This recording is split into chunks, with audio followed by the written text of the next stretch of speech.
operations managers, contact centers managers, senior managers do not take enough responsibility. They're throwing all the bullshit down the ladder for WFM teams, recruitment teams, whatever teams, and the janitors to fix it. Please be transparent. I absolutely hate when people are hiding stuff or lying or doing bullshit because it's going to get out there. It's going to do more damage. I mean, come We're in 2025. Fully flexible people will not come magically to your contact center because we're dealing with completely different generations now. The biggest problem in the industry at the moment is attrition. And I think skill set has significantly eroded. And COVID has a part to play in that. Clients don't care that you're losing employees or that another client is upset. They care that their contract is not respected. Hi, everyone. Welcome to, if you don't know the name of this show by now, shame on you, but it's WFM Unfiltered. And we're traveling to a city in England that my guest said that nobody is aware of. So shame on my guest as well, because we're off to Plymouth. And we're going to be talking about a favorite subject of mine, doesn't get enough love and that doesn't get enough coverage, and it's BPO. So I have an amazing guest joining me today. So thank you, Dan, for joining me. How are you doing? I'm very good, thank you. The sun is shining. It's Oh, a wonderful day. okay. So you're no longer in England then. Well, I know it's like a miracle. There is unbroken sunshine, not a cloud in the sky. It's really, really amazing today. What's happening? What's happening? And it's snowing on my end, and it was 30 degrees like a week ago. Like hell. So before we dive into the topic of BPOs, why don't you go ahead and share a little bit about your background? Sure. So, thank you very much for introducing me. But my name is Dan Piper. I have around 20 years experience with contact centers and 15 years experience with BPO. Predominantly focused around operational type roles. So, the standard journey: team manager, ops manager, senior ops manager, site director, regional performance director, and in my final 2 years, I was a global VP, looking after continuous improvement for one of the big BPOs. Thank you so much for the introduction. And I really appreciate your taking the time for this topic because your perspective fits exactly what it's needed. So we're going to be covering it from both ends, from WFM, but also from senior leadership perspective. And my first question is, what do you think about BPOs in general? Are they worth the money that we're paid for them? Very, very, very good question. Sneaky question. You told me Nikki, you would chuck in some curveballs, I and you've done warned it right at the beginning. I think BPOs definitely have a place. They definitely have an ability to deliver service for clients. Let's be honest, clients, generally speaking, contact centers isn't their background. It's not their specialty. They sell products, they manufacture products, they develop software, etc., etc. Contact centers is not their day-to-day bread and butter. So BPOs are absolutely perfect for certain client setups. Because they do have the ability to stand contact center solutions up very, very quickly, and they can scale very quickly, and they can position their resources very quickly in geographies of either their choice or the client's choice. But when it comes down to what you said about value for money, I think that very much depends, A, on the BPO, B, on the client, C, on the setup that they want, because clearly the bigger BPOs have the ability to scale massively. And also, a lot of clients choose to have multiple BPO players providing their services. So if you've got a large global account, let's say, they might have 4 or 5 different BPO players, all providing either the same service on a line of business or different. For those clients, it's perfect, especially if the client has already made up their mind exactly what they want and what they want the BPO to do for them, whether they're just going to be literally a service provider and basically be told to do exactly as they're told, then great. But I think for other clients, BPOs become strategic partners. And what I mean by a strategic partner is working alongside that specific client to deliver the overall business objectives that that client wants. And it is very possible for BPOs to be part of that partnership and a long-term relationship. Unfortunately, on certain occasions, clients don't always see BPOs as that strategic partner, and they end up essentially just delivering lines on a contract. And those, in my personal experience, aren't the best relationships.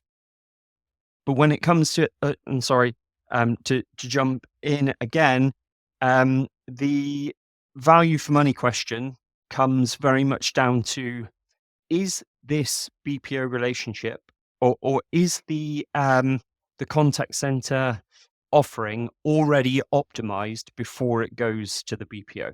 If it isn't optimized before it gets to the BPO, a lot of the time that all of the inefficiencies that existed prior to BPO outsourcing, it very much get inherited a lot of the time within the BPO. In fairness, it's very difficult then to stabilize the operation, and clients might find themselves having to pay over the odds just for the inefficiencies that the BPO has inherited.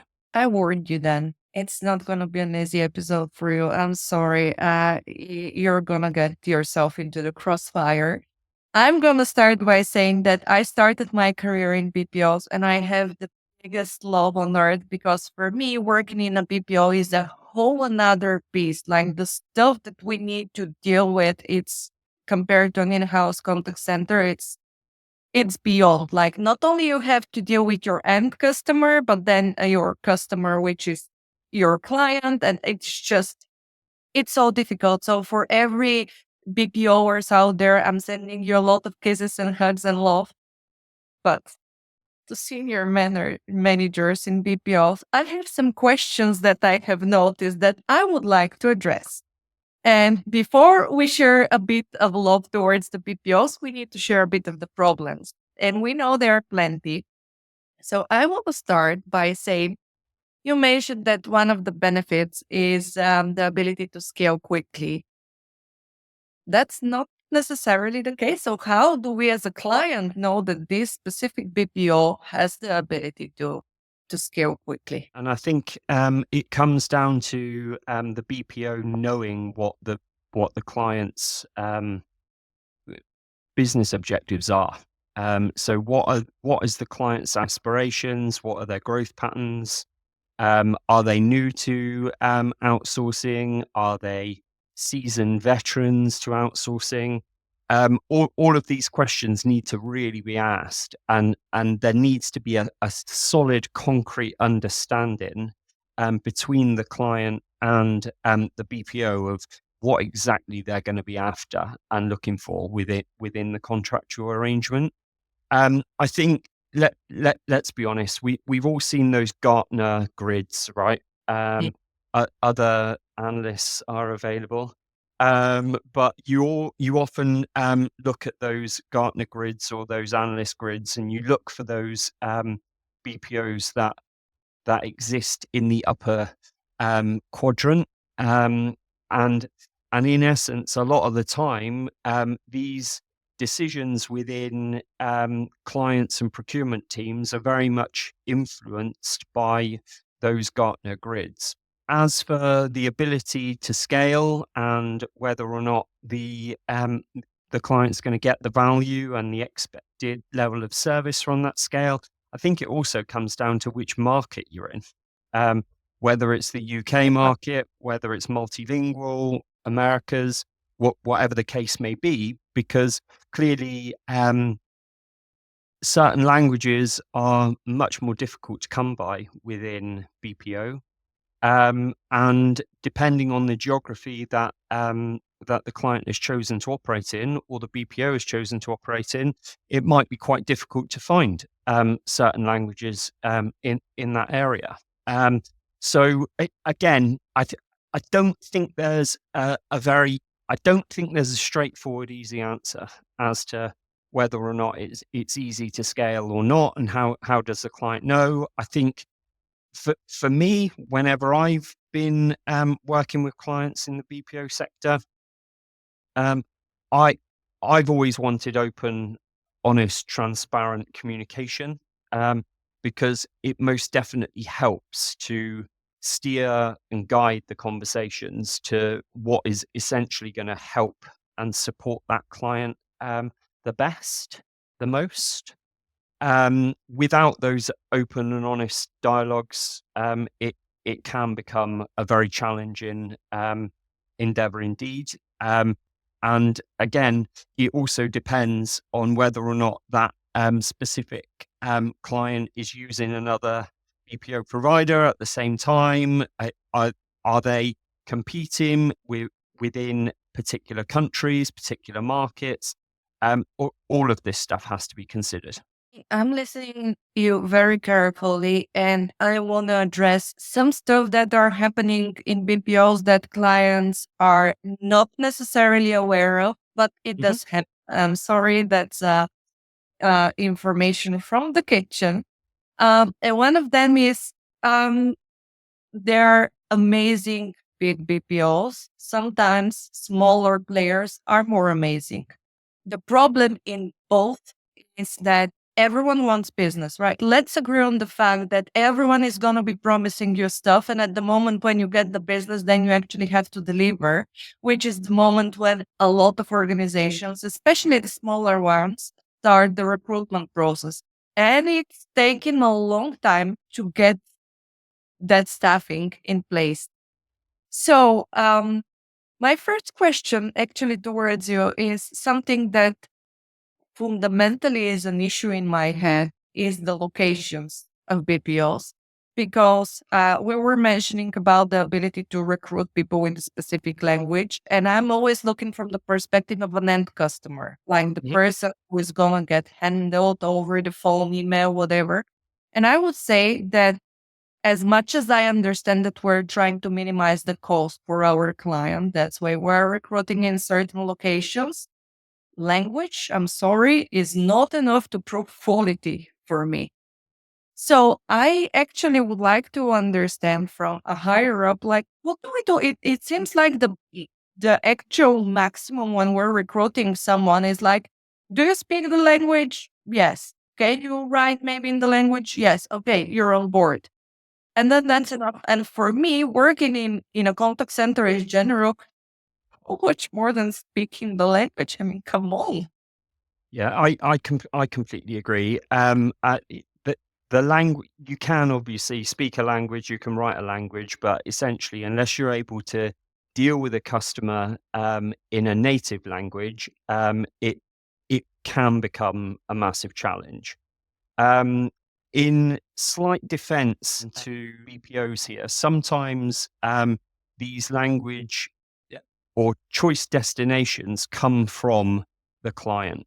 And Um, yeah, let yeah. let let's just give it, and I'll give you a perfect example. So Spanish as a language, the best country to deliver Spanish as a language is Spain, right? Um, but Okay. but essentially, there are occasions where clients just say Spain's too expensive. So therefore, we want native Spanish speakers, but not in Spain. Now, the challenge that you've then got is native Spanish speakers are then very few and far between when they're not in Spain. Mhm. Um, so what do you do? you have to look at your language capabilities, which destinations can we potentially find Spanish speakers. You might just want to jump across into Morocco, for example, but Mhm. depending on where in Morocco you go, the number of Spanish speakers will significantly reduce. Yet sometimes the BPOs are given um, very little to work with in terms of where we can really source these languages from in order to meet the price point. But I completely agree with you. The only time a business would ever really choose to uh, look for language solutions not in the country where they're serving is if the client has said that the price has to be lower, and that then pushes the scope of work into other lower cost geographies. Okay, no, I get that. And I agree from the perspective of the BPO. It makes perfect sense what you're saying. For me, it's a bit absurd that we never get to ask the end customer, okay, you know what? What would be your preference? Because that can impact the price of our product, service, whatever you're delivering. Because I have dropped so many products and services just because in the off chance when I need them, it's just like it's ridiculous. Like I just cannot understand what to do. So it causes hassle, it stresses me, it makes me angry because I already paid and I feel disrespected. So then I'm taking it out on the company. And ultimately, if you're working with BPOs can cost you business. It's really that simple. And one more thing that I find as a big problem is that BPOs are not connected or don't feel loyalty necessarily to your brand, right? To your client because they're not your employees, right? There's two ways to look at that. So first, I'll echo exactly your sentiment. So I had a negative experience just at the weekend with what was clearly an offshore location that I had to speak to in relation to my credit card. And I ended up encountering difficulty, and it's just added fuel to the fire and just increased my level of frustration. Mhm. So I totally sympathise with what you're saying there. But in terms of whether or not the BPOs align with the brand or don't align with the brand, I think that very much comes down to sometimes the specific centre that is providing that service, right? Now, Mhm. I'll go back to my early operational days. So, probably about 15 years ago, I was an operations manager on a very well known retail client in the UK. And we set this client up from scratch, and it was the creation of a technical support function that was previously existing within each branch of this specific client. Now, we invested so much time, effort, and attention on that specific client in the UK because they were a premium, reputable brand, and we ran a very focused and specific recruitment and training campaign for those. Now, what was specifically unique to this particular client is if you asked any of the advisors or the staff who they worked for, they would tell you they worked for the client. They wouldn't even tell you that they worked for the BPO, even though they did work for the BPO. Isn't that a Um, scam? but clearly that there are instances and scenarios whereby, on the flip side of the coin, if those e- employees have not been recruited with a proper brand image in mind and given proper immersive training to support that specific brand, it absolutely can go the other way. I totally agree with you. Right. So for me, and again, I'm looking as an end customer, isn't it? It's kind of like if I ask you, who do you work for, to Hmm. identify as the brand, because you're not working for them. That's not your employer. You're representing them, Yeah, but you work for them. And you can do a lot of damage. yes, you can. But at the end of the day, that could also be said if you were an agent who actually worked for that company within the in-house centres. You could do just as much damage being an employee of that business that um, just basically woke up on the wrong side of the bed that morning and decided that you were going to give a certain level of service which didn't meet that of the customer. So, I mean, I get your sentiments on that. It comes down to a balance, and clients have to weigh up. Do they want to provide this service themselves? And can they do it at the scale that the BPOs can, or can't they? Because if they can do it themselves, they then have to ask themselves the question: do they want to do it? Because, like I mentioned at the beginning, these clients, their bread and butter is not contact center operations. Their bread and butter is either the retail aspect of things, or the manufacturing, or the development of specific software, etc., etc. Um, why would they want to divert their attention to something like the contact center provision? In the same way as a lot of the time, these clients might outsource their cleaning, um, and a lot of the time, outsourcers outsource their cleaning. They don't employ cleaners themselves in a lot of cases. Clearly, they do in some, but it depends on the specific location. Okay. So let's go a little bit more to the operational side, because for me it's curious when a client always comes with a certain set of expectations and you agree on, okay, we're going to be providing you with X amount of interactions, or we need X amount of hours, whatever, whatever. What happens if you have too much business that you can service or handle with the existing staffing, but you're aware that business nowadays especially doesn't come like every 5 minutes. So what do you do in case you have to share staffing? Like how do you make these decisions? Because these decisions are usually not coming from the workforce team, which I represent. It comes from someone that says, okay, either we make someone unhappy, either we start looking for solutions that are not necessarily in favor for either of our clients. So there's a few different models to this. So the shared service bureau setup um, is when clients essentially know that they are going to be part of a shared resource pool.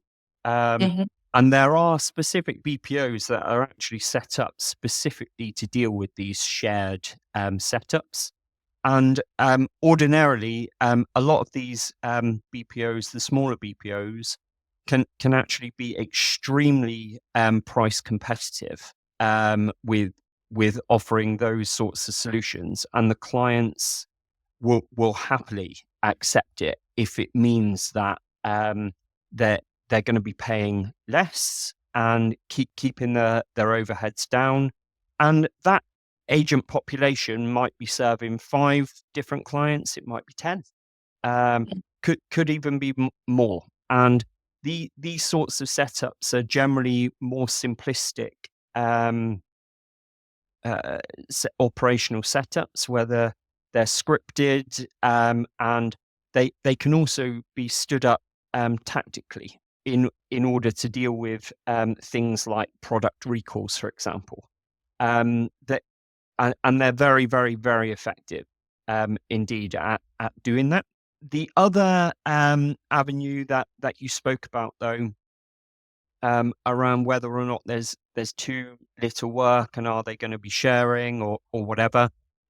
not every operation is able to share staff.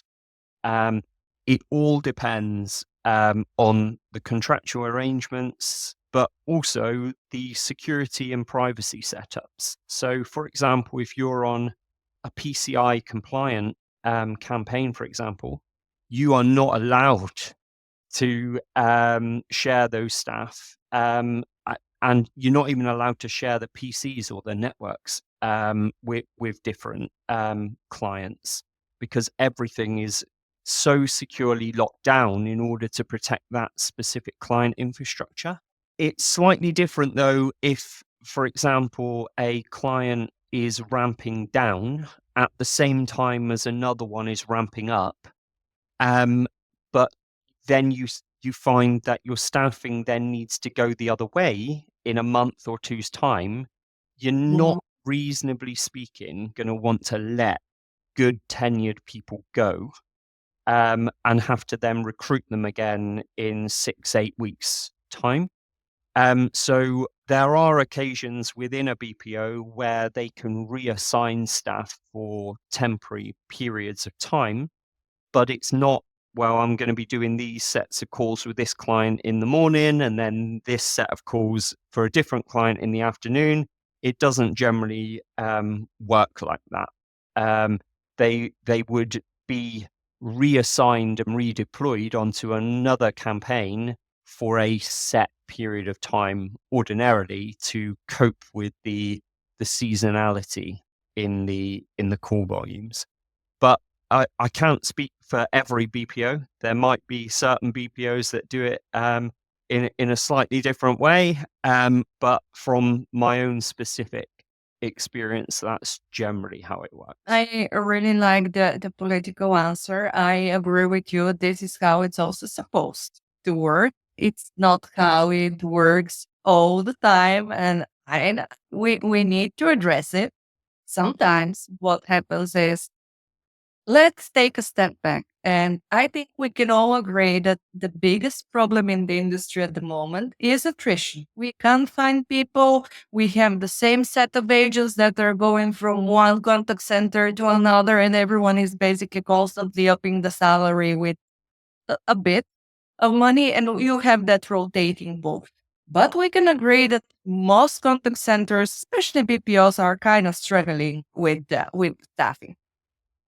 So usually, from my experience, what I have seen is when you have a client that has a certain demands, providing with those hours and stuff, when you get yourself into trouble, you have people leaving or you can't recruit fast enough, you do have deliverables. Most of the time, you also have some sort of conditions. I need to be able to handle X amount or deliver that service level or handle that amount of email. What happens when you have two, three couple of clients at the same time? Then all of them gets upset. You kind of need to spread these resources, not necessarily addressing it, because clients don't care that you're in trouble. Clients don't care that you're losing employees or that another client is upset. They care that their contract is not respected. We can't really say that, oh, you know what? Do we have someone upset? So we had to pull up two people to kind of put them on the other contract. So we don't say this stuff, but we do this stuff all the freaking time. Yeah, you see, for me, there's no excuse. Um, I get that we've got the attrition piece. I get that people jump to the conclusions that people are just jumping from one contact center to the next to the next. I think that there's an awful lot of excuses that exist in contact centers, and I think there are so many excuses, and people are so used to saying those excuses that Yeah. they're now starting to believe their own excuses. Um, and I don't honestly think that those excuses should be able to fly. Now, the reason I'm saying that is because from my own personal experience, I was always the guy within operations that got sent to fix. anything and everything that went wrong. They sometimes fluctuate, right? But where I come from and where I've had a very strong relationship with workforce management previously, I would always pretty much know what my forecast or assumed volume is 13 months in advance, right? Because based on historical trended data, you are able to predict where your peaks and troughs are in terms of seasonality. Now, the only time where that doesn't really work is if there's something special cause that gets thrown into the mix that nobody could possibly have anticipated.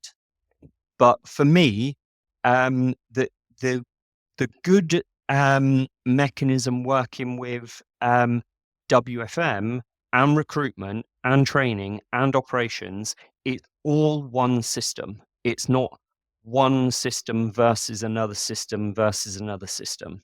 So forecast information, once it's received from a client, should be absolutely passed on to WFM. WFM should already be in the place where they're mapping this data out for the future. And I know that sometimes BPOs and other people say, oh, but we're only locked to 90 days. Yeah, you might be locked at 90 days to allow for changes in the forecasting, and sometimes even 60 days. Sometimes 30 days you might have locked your forecast, but that doesn't stop you forecasting out for the entire duration for which you have that forecast available. Now, for me, there's planning calls that should be happening every single week involving WFM right in the center, operations, recruitment, training, and account management. All 5 of those different parties should be absolutely fully knowledgeable of where the requirements are, and you should be staffing according to that forecast. The only time that there might be a slight change or difference to that is if the client has said, we are giving you this forecast, but we can't afford to staff to that forecast. If they Mhm. can't afford to staff to that forecast, then you can only staff to a specific number. And then it's down to the operation to manage and mitigate as much as they possibly can. But being a WFM professional, you know that once occupancy goes above a certain level, you end up you can't sustain excessive levels of occupancy without it having a material impact on either absenteeism, attrition, quality of work, just general well-being. And I know that we mentioned attrition earlier, or sorry, you mentioned attrition earlier. I think also recruitment and WFM need to partner much, much more closely than what they do ordinarily in some contact center setups. And what I mean by that is if you're running an operation that's covering 18 hours a day, Mhm. you in no one in their right mind would ever really sign up to as a candidate covering all 18 hours in that day. Um, so, but I see so many adverts go out, job adverts go out, which say we're looking for full-time, fully flexible people, right? We're in 2025.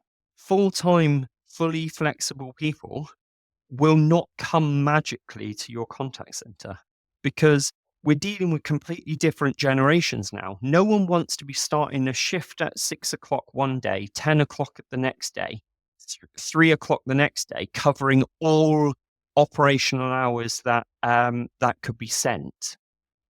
People want structure in their day.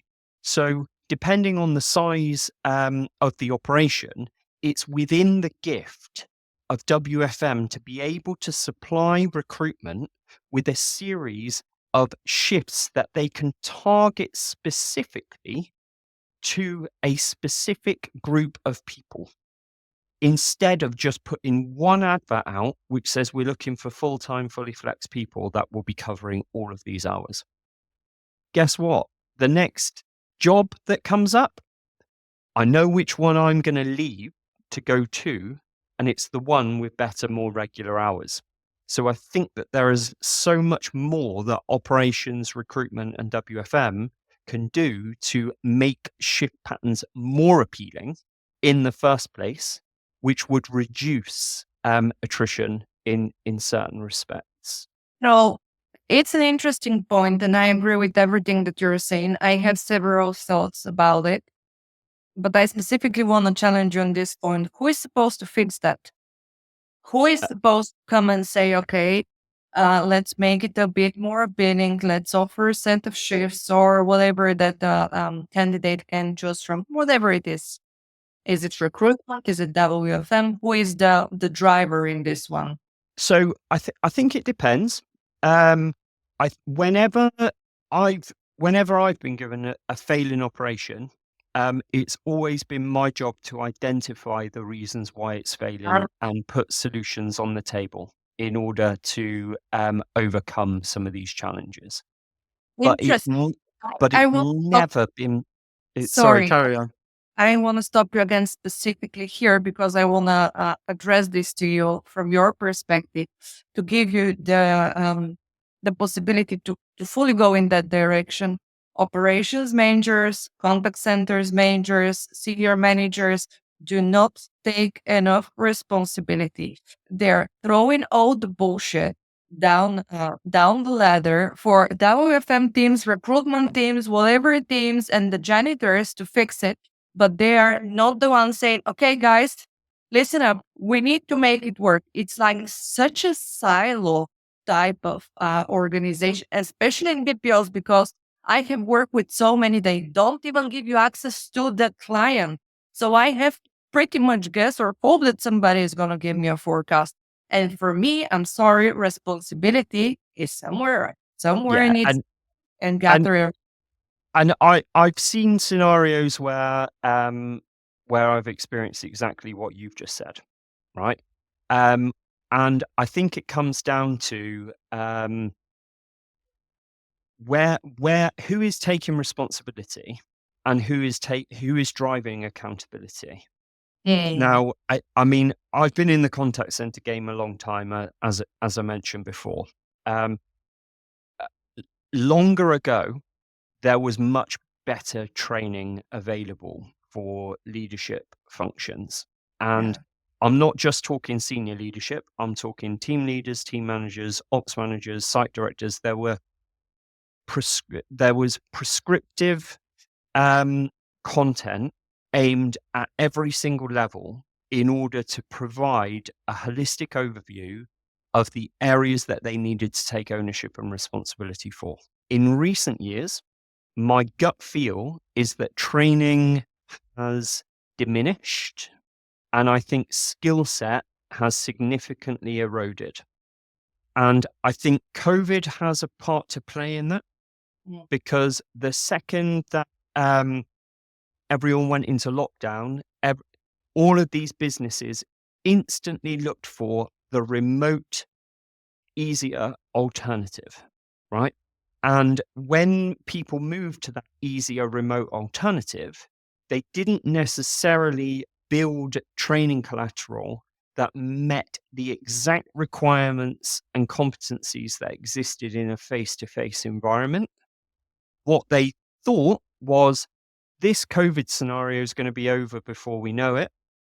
We're not going to put the effort and attention into building these stable training courses to support the leadership. And then what happened? COVID wasn't over before we knew it. Dragged on and on and on. We lost good people during COVID because there were mass scale redundancies across many industries. A lot of that skill set disappeared, and with it, the competency disappeared. But we didn't then have appropriate training content to backfill the skill and knowledge gap. The only thing that was really left available for certain contact centers was a promote from within approach, And those people that they were promoting from within also didn't have the competency because they were being trained via online platforms. And a lot of the time, there wasn't the ability to discuss specific scenarios and how you would potentially deal with those specific scenarios given the chance. So that level of collaboration and discussion almost evaporated overnight, and it was replaced with this online multiple choice question answer setup.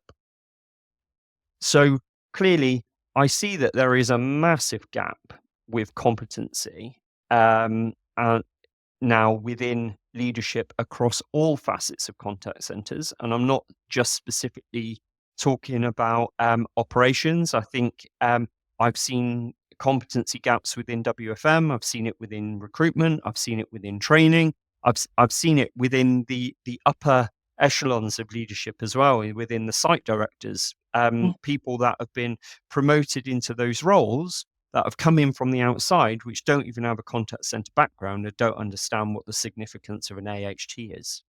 So I think with all of these things coming down together, they've just created this monster of a problem. And now it's ended up, as you've quite rightly articulated, this siloed mentality where people are just looking out for their own section, and they're not even looking out for their own section with the right level of competency in mind. And in a lot of cases, they're making it up as they go along.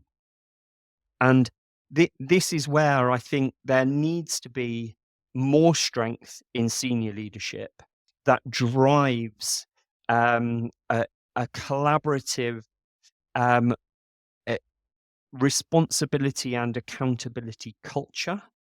And I think if I wasn't the presence and personality that I am, it would have been very, very easy for me to get sucked into that setup as well and just say, well, this is a WFM problem, go and sort it, WFM. But from my experience, I know that you're not going to sort out a problem by passing the buck and responsibility to one area of the business to fix.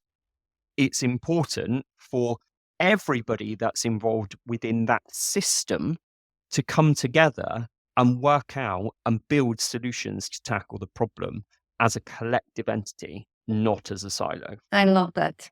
I absolutely love that.